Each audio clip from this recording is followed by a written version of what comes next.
प्यारे बच्चों, अब हम प्रतिलोम फलन को ज्ञात करना, किसी फलन के प्रतिलोम को ज्ञात करना एक उदाहरण द्वारा समझेंगे। अब हमारे पास मैंने एक एग्जाम्पल लिया है फलन f जिसका प्रांत कैपिटल N प्राकृतिक संख्याओं का समुच्चय और एक जो सह प्रांत है वो मैंने कैपिटल Y लिया है। मैं बताऊंगा कैपिटल Y क्या है। और हमने फलन लिया है fx बराबर 4x प्लस 3, जहाँ कैपिटल Y जो है, जो मैं बता रहा था अभी बताऊंगा, कैपिटल Y जो है वो उसके अंदर y की वैल्यू स्मॉल y, वो भी एक प्राकृतिक संख्या है और स्मॉल y जो है वो 4x प्लस 3 के बराबर है। आपको पता है कि y जो है वो fx के बराबर होता है। इसमें क्या दिखाना, दिखलाइए कि f का प्रतिलोम फलन है। हमें बताना है कि ये जो फलन f था इसका प्रतिलोम फलन है और वो क्या है, उसको ज्ञात करना है कि f इनवर्स जो इसका f का प्रतिलोम f इनवर्स होता है वो क्या है, उसको हमें ज्ञात भी करना है।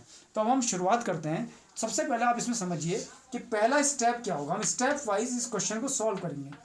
आपको जब आप अपनी कॉपी में सॉल्व करेंगे तो स्टेप नहीं लिखेंगे, ये मैं तुम्हें समझाने के लिए बता रहा हूँ कि पहला कदम हमें क्या उठाना है। स्टेप वन क्या है, जो हमारा फलन fx बराबर 4x प्लस 3 दिया है उसको हम y के बराबर मान लेंगे। माना y बराबर 4x प्लस 3, जैसे कि आप एकाकी और आच्छादक में y के बराबर मानते थे, और यहां से हम x की वैल्यू निकालेंगे y के पदों में। तो यहां पर आ गया 4x बराबर y माइनस 3 और x बराबर आप देख रहे होंगे कि y माइनस 3/4 आ गया। इसका मतलब हमें क्या हुआ कि हमने x का मान y के पदों में निकाल लिया, x का मान y के पदों में निकाल लिया। और इस x को हम बोलेंगे, क्योंकि मान y के पदों में है तो इसको हम एक फलन का नाम देंगे। इस फलन का नाम देंगे gy, और gy को हम लिख देंगे y माइनस 3/4। अब हमें ये gy क्या बता रहा है, यानी कि मैं जो gy का मतलब है कि मैं किसकी वैल्यू रखूंगा, y की, और y क्या है, n है। y क्या है, n है। तो मुझे ये पता चल गया कि gy का जो प्रांत है वो n है। gy का जो प्रांत है वो n है, और इसका सहप्रांत जो मुझे वैल्यूज मिलेंगी, जो सहप्रांत होगा इसका, वो जो इसका सहप्रांत होगा gy का जो यहां पर इसका प्रांत n है और इसका सहप्रांत y है, तो इसका प्रांत gy का वैल्यू में कहां से रखूंगा, y से। तो इसका मतलब y से मैं इसकी वैल्यू रखूंगा, और y क्या है, y बिलोंग्स टू n, और वो कैपिटल Y है, तो इसलिए इसका प्रांत हो गया कैपिटल Y। और मेरे को जो वैल्यूज मिलेंगी वो प्राकृतिक संख्याएं मिलेंगी। क्यों मिलेंगी प्राकृतिक संख्याएं, क्योंकि जो मैं y की वैल्यू रखूंगा वो भी क्या है, प्राकृतिक संख्या है, इसलिए सहप्रांत के अवयव भी आ गए कैपिटल N। यह हमारा पहला स्टेप होगा। स्टेप 2 में क्या होगा, स्टेप 2 में हम दो वैल्यूज निकालेंगे, गॉफ और फॉग। ये दूसरा स्टेप होगा, गॉफ और फॉग। तो गॉफ में क्या होगा कि जी एफ एक्स, गॉफ का मतलब जी एफ एक्स बराबर g of f x. G of f x का मतलब होता है कि जी के एक्स में आप क्या रखिए, एफ एक्स रख दीजिए। तो जी का एफ एक्स क्या है, ये, तो यहां पर हम रख देंगे F x minus 3/4। F x की वैल्यू क्या है, 4x प्लस 3, तो 4x प्लस 3 माइनस 3/4, 3 से 3 कट गया, 4x/4, 4 से 4 कट गया, आ गया x।